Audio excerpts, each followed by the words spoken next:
Good morning everyone, কেমন আছো তোমরা সবাই? আশা করি ভালো আছো আর আমি কিন্তু খুব ভালো আছি। আজকে হচ্ছে মঙ্গলবার, এখন বাজে সকাল ওই 9টা মতো। আর রান্নাবান্না নিয়ে ব্যস্ত রয়েছি। আজকে ফোনটা আমি স্ট্যান্ডে লাগিয়ে ভিডিও করতে, কারণ হাতে নিয়ে ভিডিও করতে গেলে না প্রচুর টাইম লস হয়ে যায়, তো আর টাইম হয় না আর কি। তো এখানে দেখো রান্না করছি হচ্ছে এরকম, এখানে রান্না করছি সবজি। এখানে রান্না করছি সবজি, মানে এখানে আজকে রান্না করবো হচ্ছে ভেজ ডাল, সেই জন্য সবজি বসিয়েছি। আর সব রকম আর কি সবজি ভাজা হবে। এই যে সবজি বসিয়েছি, দেখো সব রকম সবজি ভাজা, তার সাথে এই যে কাজু আর কিশমিশ, এটাও এখন কড়াইয়ে দেবো। আর তার সাথে হবে ঝুড়ি আলু ভাজা, আর হবে বেলায় বেগুন ভর্তা। এটাই আজকে রান্না হবে। ঝুড়ি আলু ভাজা কোটা আছে এই দেখো, লাল ঝুড়িটাই তোমাদের দাদা আমাকে ওই গিজারেতে আলুগুলো ঝুড়ি ঝুড়ি করে ফুটে দিয়েছে, গিজারেতে ছুলে দিয়েছে আর কি। তো ওটাই এখন রান্না হবে। ভেজ ডাল, ঝুড়ি আলু ভাজা, তার সাথে হচ্ছে বেগুন ভর্তা, এটাই রান্না হবে।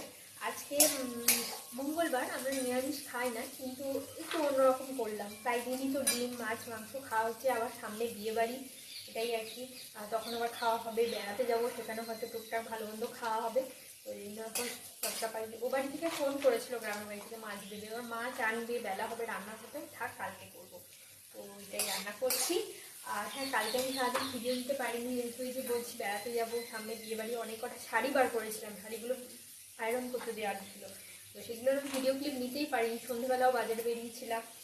আর সত্যি কথা বলতে তোমরা না কমেন্টস করেছিলে কোথায় ঠাকুর সেরকম মেমারিতে আমি দেখতে বেরোইনি। ওই টুকটাক দু একটা ছবি মনে হয় ফেসবুকে পোস্ট করেছিলাম, ওই টুকটাক ভিডিও ক্লিপ সেভাবে নেওয়া হয়নি। একটা ভিডিও আছে, পরে মানে ভিডিওটা আমি দিয়ে দেবো এডিট করে, তোমরা দেখে নিও। খুব একটা মেমারিতে তো ভালো ঠাকুর হয় না, একমাত্র আমাদের মেমারিতে গার্লস স্কুলের পেছনে একটা ঠাকুর হয়, প্যান্ডেল হয়, ওই জায়গাটার নাম হচ্ছে নাগাপাড়া। যদি কেউ জেনে থাকো কমেন্টস করে জানাবে। ওই জায়গাটার ঠাকুর ভালো হয়, ভালো বড় মতো প্যান্ডেল হয়েছে, টুকটাক ভালো ভালোই হয়েছে, খুব একটা হাই ফাই নয়। তো যাই হোক, চলো রান্নাবান্না কমপ্লিট করি। কোনটা ভাজবো, এটা কড়াই আর কি দেবো। এটার মধ্যে আছে কাজু আর এখন ভাজাভুজি চলছে, এই দেখো, এই দেখো, এই আর কি। তো চলো রান্না বান্না কমপ্লিট করি। তোমরা কি করছো, কেমন আছো, কমেন্টস করে জানিও। তো চলো।